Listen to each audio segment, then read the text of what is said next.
جتنے بھی آپ رزلٹ نکال لیں نریندر مودی کے جتنے بھی الیکشن ہوئے اس سے پہلے کہیں نہ کہیں کوئی دھماکہ ضرور ہوتا ہے, کئی ہندوستانی ضرور مارے جاتے ہیں, پھر اسی بیانی کو لے کر پاکستان کے خلاف ایک بیانیہ بلڈ کیا جاتا ہے اور اس کے بعد پھر وہ الیکشن جیت جاتا ہے. یہ اس کی ہسٹری رہی ہے. کشمیر کا قصور یہی ہے کہ وہ کشمیر میں پیدا ہوا, پھر ان کا بڑا قصور یہ ہے کہ وہ ہندوستان کی ریاست ایک حملہ ہوتا ہے 3:05 میں اندر آر ایس ایس کے لوگ جو ہیں ہم پہ الزام لگانا شروع کر لیتے ہیں. 30 منٹس میں بی جے پی کے لوگ ریلیاں نکالنا شروع کر دیتے ہیں. نریندر مودی ایک دن بعد کہتے ہیں جیسے انویسٹیگیشن ہوگی ہم دیکھیں, جب انویسٹیگیشن ہوئی آپ کیسے ہم پہ الزام لگاتے ہیں؟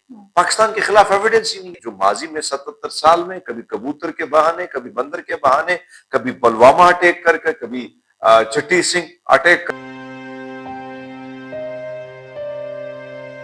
السلام علیکم ناظرین, میں ہوں جویریہ جمال اور آپ دیکھ رہے ہیں انفو نیوز نیٹ ورک. اور آج میرے ساتھ موجود ہیں ہرمیت سنگھ. ہرمیت سنگھ بات کرتے رہتے ہیں مڈل ایسٹ کے معاملات پہ, لیکن خاص طور پہ فلسطین اور اسرائیل کے جو حوالے سے کافی کنسرن رہتے ہیں. ایسے ہی آج کل انڈیا کے سر پہ جنگی جنگون جاری ہے. ہرمیت, آپ کو کیا لگتا ہے کہ پاکستانی عوام اور انڈین عوام چاہتے ہیں یا پھر یہ بہار میں ہونے والے الیکشنز کی ڈیمانڈ ہے جنگ؟ دیکھیے, میں ہمیشہ یہ بات کرتا ہوں کہ جو اشرافیہ ہوتی ہے, جو جرنیل ہوتے ہیں, جرنیل ہمیشہ جو ہے نقشے کھینچتے رہتے ہیں امن کے حوالے سے نہیں بلکہ جنگ کے حوالے سے. اور اسی طرح جو اشرافیہ مٹھی پر اشرافیہ ہوتا ہے وہ بھی جنگ و جدل میں ان کا فائدہ ہوتا ہے, کاروباری طبقے کو فائدہ ہو, یعنی جو سیاست کا کاروبار کرتے ہیں, جو کاروباری طبقہ ہے ان کو نقصان ہوتا ہے. ظاہری بات ہے, بزنس ان پہ چوپٹ ہو جاتا ہے, کام بیٹھ جاتے ہیں. تو اس ساری صورتحال میں اگر ہم دیکھیں تو جو الیکشن جتنے بھی آپ رزلٹ نکال لیں نریندر مودی کے جتنے بھی الیکشن ہوئے اس سے پہلے کہیں نہ کہیں کوئی دھماکہ ضرور ہوتا ہے, کئی ہندوستانی ضرور مارے جاتے ہیں, اور پھر اسی بیانی کو لے کر پاکستان کے خلاف ایک بیانیہ بلڈ کیا جاتا ہے اور اس کے بعد پھر وہ الیکشن جیت جاتا ہے. یہ اس کی ہسٹری رہی ہے. اب آپ پہلگام کا معاملہ دیکھیں, اس سے پہلے جتنے معاملات ہوئے اس میں ہندوستان یعنی بھاجپا جو ہے, بھاجپا اس میں بالکل شامل تھی. اب صورتحال یہ ہے کہ اگر ایک طرف تو ہم بی جے پی کی بات کرتے ہیں کہ ان کی صورتحال یہ تھی, تو اب معاملہ یہ ہے کہ اچانک یہ سب کچھ ہوا. پہلگام کی ایک سینسٹیو علاقہ ہے جہاں پر یاتری جاتے ہیں, یاتری امرناتھ یاترا کے لیے جاتے ہیں ہندو بھائی. وہاں پر 400 کلومیٹر بارڈر پہ دور وہاں پر یہ سب کچھ ہوتا ہے. 1 گھنٹے سے زائد وقت لگتا ہے جب دہشت گرد ایک ایک بندے کا نام پوچھتے ہیں, پتہ پوچھتے ہیں, پھر جا کے گولی مارتے ہیں. اور یہ میں نہیں کہہ رہا ہوں, یہ وہاں پر ایک لڑکی کہہ رہی ہے کہ میرے جو ویکٹم فیملی ہے وہ کہتی ہے میرے بھائی کو فوج بچا سکتی ہے, انٹیلیجنس ادارے بچا سکتے تھے, پولیس بچا سکتی تھی. 1 گھنٹہ 20 منٹ بہت بڑا ٹائم ہوتا ہے. یہ بہت بڑا فیلئر تھا جو ہم پہ تھوپا جا رہا ہے اور ہمارے حوالے سے جو ہے اس کو کہا جا رہا ہے کہ بھائی صاحب آپ ہی ذمہ دار ہیں. جب آپ کی اس قسم کی غیر ذمہ داران آپ کی فورسز ہوں گی, آپ کے انٹیلیجنس ادارے ہوں گے, تو پھر آپ اگر یہ ہم پہ بلیم کریں گے صرف الیکشن کے لیے, صرف ووٹ گین کرنے کے لیے, صرف بیانے بنانے کے لیے. سرچ آپریشن کی آڑ میں کشمیریوں کو اٹھایا جا رہا ہے ان کے گھروں سے, اور بہت سارے گھر جو ہیں 7 کشمیری گھر جو ہیں وہ منہدم کر دیے گئے.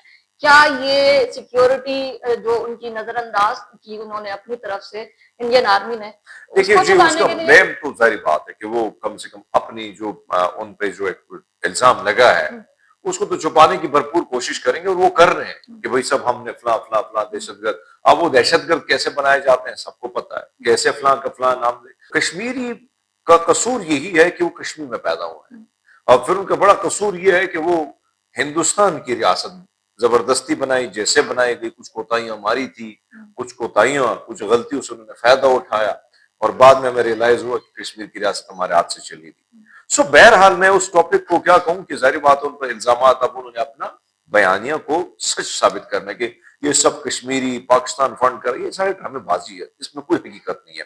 اب آپ دیکھیں کہ گودی میڈیا جو نفرت کا پرچار کر رہا ہے, نفرت پھیلانے کا کام کر رہا ہے, تو اس سے آپ اندازہ لگا سکتے ہیں کہ بیانیہ یعنی ایک حملہ ہوتا ہے 3:05 میں اندر آر ایس ایس کے لوگ جو ہیں ہم پہ الزام لگانا شروع کر لیتے ہیں.